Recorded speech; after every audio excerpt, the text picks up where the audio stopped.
J'ai enseigné un message cette année et je le ferai pour la télé. Il s'appelle « Quand votre lève-toi et va se lève et s'en va ». Et quand votre lève-toi et va se lève et s'en va, vous devez vous lever et d'aller le récupérer. Vous ne pouvez pas être passif et juste attendre d'avoir envie de faire ce qui est juste. Viktor Frankl, quand il était dans un camp de concentration en Allemagne, a dit « La dernière partie de la liberté humaine est celle que personne ne peut voler, et c'est de choisir notre attitude dans n'importe quel ensemble de circonstances. » Donc cet homme est dans un camp de concentration, et ils étaient traités incroyablement mal. Et il a dit « Il y a une chose que Hitler ne peut pas me prendre, et c'est mon choix de maintenir une bonne attitude. » C'est merveilleux, n'est-ce pas? C'est absolument merveilleux. Une attitude est notre pensée appliquée extérieurement. Et vous savez, une attitude est quelque chose que vous ne pouvez juste pas cacher. Vous savez cela? Elle apparaîtra sur votre visage. Elle apparaîtra dans votre langage corporel.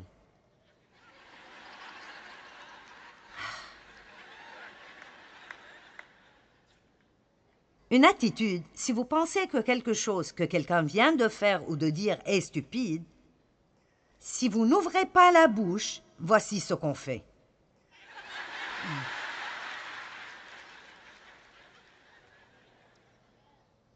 Je sais que si Dave fait quelque chose que je n'aime pas, je ferai...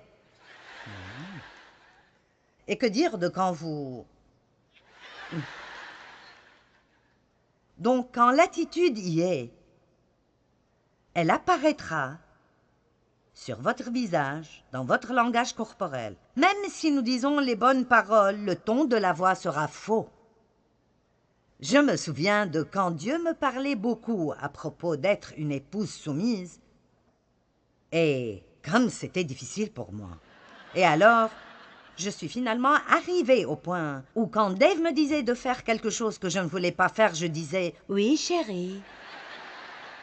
Maintenant, combien d'entre vous comprenez qu'avec ce « oui, chérie », je disais en fait « Eh bien, je le ferai », mais je n'aime pas du tout cela.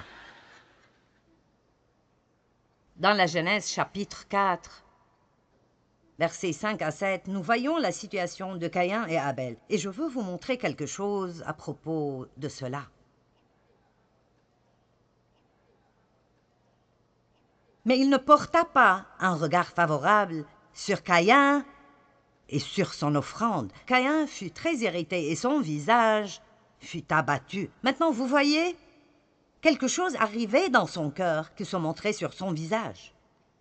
Vous voyez, c'était dans son cœur, mais se manifestait sur son visage. Il était irrité et indigné, et alors il est devenu abattu et déprimé.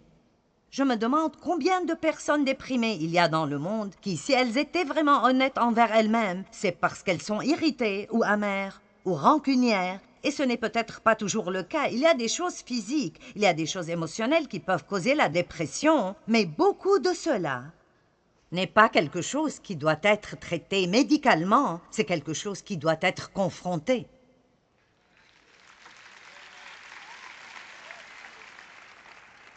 Pas tout cela, mais beaucoup de cela.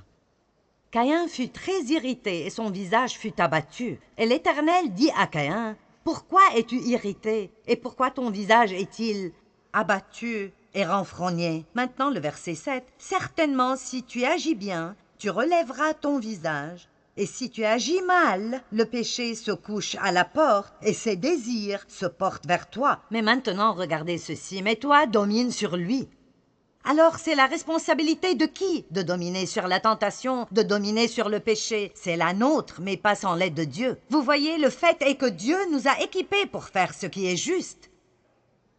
Dites, je peux faire ce qui est juste. Dites-le comme si vous le croyez. La vérité est qu'en tant qu'humains, nous ne voulons pas vraiment faire face à cela parce que nous voulons penser que nous ne pouvons rien y faire.